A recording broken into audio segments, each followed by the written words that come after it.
Welcome back.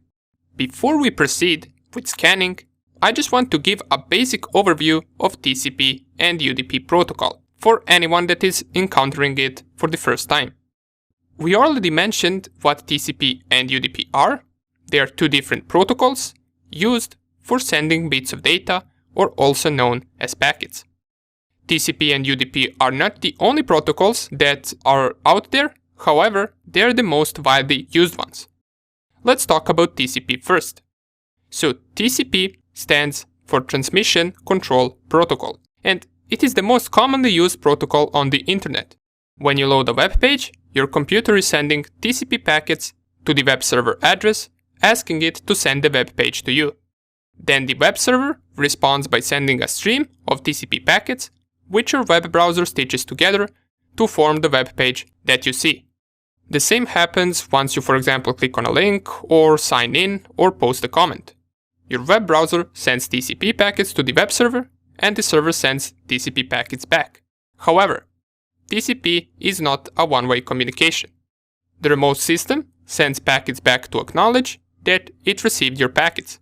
So TCP is based on three-way handshake. And as the name says, three-way handshake is consisted out of 3 steps. First one is SYN. In this step, the client wants to establish a connection with the server, so it sends a segment with SYN, and what SYN stands for is Synchronize Sequence Number, which informs server that client wants to start communication and with what sequence number it starts the segments with. After the SYN step comes the SYN-ACK, which is the second step, and in this step the server responds to the client request with SYN-ACK signal bits set. ACK signifies the responsive segment it received, and SYN is the same from the first step. It signifies with what sequence number it is going to start the segments with. In the third and final step, which is just ACK, in this step the client acknowledges the responsive server, and they both establish a reliable connection with which they will start the actual data transfer. This is just an example of TCP communication establishing between a client and a server. Once the data transfer starts, TCP guarantees the receiver will get the packets in order by numbering them. Then the server sends messages back to the sender saying it received the messages or packets. If the sender does not get the correct response, it will resend the packets to ensure the server got the packets. All of those packets are also checked for errors. So TCP is all about reliability.